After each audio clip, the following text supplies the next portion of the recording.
Sumario TV, periodismo investigativo. Doctora Marta Gómez Holguín, muchísimas gracias por atender esta invitación para hablar de la gestación asistida o subrogada, habida cuenta el caso de James Rodríguez y su nuevo hijo Samuel. ¿Usted cree que James Rodríguez tuvo a Samuel mediante este método? Pues si no vimos a su novia embarazada, creería que es un supuesto bastante real que ha utilizado la gestación subrogada. ¿En Colombia esto es posible, tener bebés mediante este método? Sí, claro, es muy posible. Nosotros somos pioneros.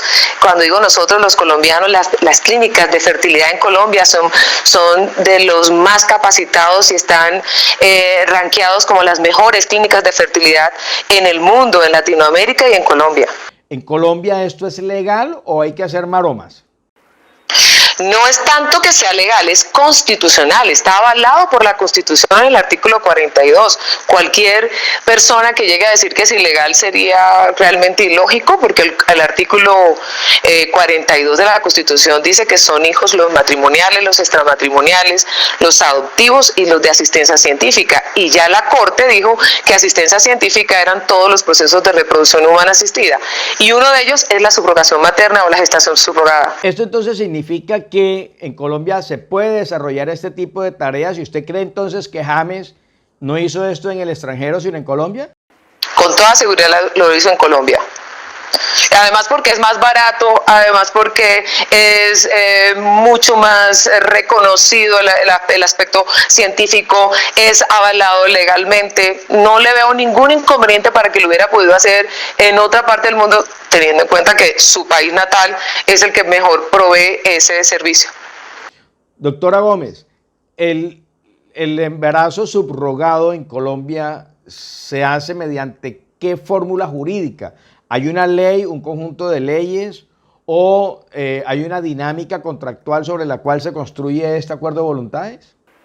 Es un acuerdo de voluntades que se establece luego de una vinculación o un contrato previo que se ha hecho con la clínica de fertilidad. La clínica de fertilidad, cuando ya dice, ella es la que realmente determina que es el único procedimiento que ya queda para que estas personas puedan quedar en embarazo, y es ahí donde empieza la parte jurídica, porque es la última ratio. ¿Qué es la última ratio? Es el último procedimiento de reproducción humana asistida que se tiene que utilizar. Ya nos dimos cuenta que no hay otro procedimiento, se utiliza se hace un acuerdo de voluntades, y ese acuerdo de voluntades nos determina el camino del proceso hasta llegar al día del parto y el día en que se va a hacer un registro civil de nacimiento, donde van a quedar el papá y la mamá biológicos como padres de ese bebé. Este tipo de forma de concepción y de poder tener hijos, de poder hacer reproducción humana, está reglamentado en el sentido de que no es un capricho, es decir, yo hoy amanecí con ganas como de tener hijos, entonces me voy a inventar una madre para que me los tenga, ya que no quiero tener ni mujer al lado que me moleste, ni nada de eso. Y no es así. Eso está reglamentado.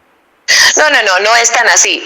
Ciertamente las clínicas de fertilidad tienen unos procedimientos internos y unas políticas internas que determinan que la subrogación no se va a dar en sí misma, se da cuando se cumplen unos requisitos. ¿Cuáles son esos requisitos? Que esa madre tenga una enfermedad que no le permita gestar porque pondría en riesgo su vida, que esa madre no puede gestar porque estaría transmitiendo una enfermedad que se potencializa al tener su hijo, que esos dos padres, cuando son dos varones, definitivamente no hay útero, y son unos padres que han buscado la forma de ser padres, en el caso de parejas homoparentales, y que no han tenido una respuesta, por ejemplo, del ICBF para la adopción, y que después de haber agotado todo un camino, este es el camino que queda. Nunca se hace como primera premisa, siempre se hace como última ratio. O sea, es decir que, por ejemplo, en el caso de James, sin violar su intimidad, pensaría uno que algo hay detrás de esta decisión si legalmente se hizo. Sí, legalmente se hizo con toda certeza. Las clínicas de fertilidad no lo hacen porque tan bonita la señora de Lima. Debe ser que la señora de Lima no podía gestar por alguna circunstancia que nosotros no conocemos. Pero no es un tema de capricho, no es que James de pronto no es un tema de capricho.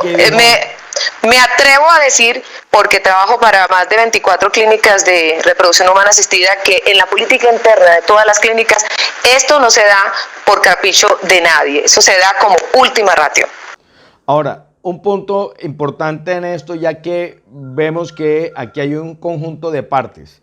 Están los padres que desean tener un hijo. Hay una señora que tiene su cuerpo y lo facilita para este tipo de gestación, por eso es asistido, pero también hay otras partes. ¿Eso forma parte dentro del conjunto del contrato o eso se maneja por aparte? Hay un contrato que suscriben obviamente los padres biológicos con la clínica para que le presten el servicio médico, y un contrato que es la voluntad expresa en un documento entre la madre gestante y los padres biológicos. No es necesario a veces incluso contrato, por ejemplo, o la madre de la madre. La abuela, la que va a ser abuela, si es una mujer que tiene todo, este es un caso que ya lo llevé, que está sana, que es una mujer sana y puede gestarle a su hija que no tiene útero, su propio nieto lo puede hacer, porque es que el nieto no es de ella, el nieto es, el hijo que ella está pariendo no es de ella biológicamente, el hijo que ella está pariendo es el hijo de su hija que no tiene útero. Muchísimas gracias, doctora Gómez, por aceptar nuestra entrevista y regalarnos unos minutos de su tiempo. Mil gracias a ti por la entrevista.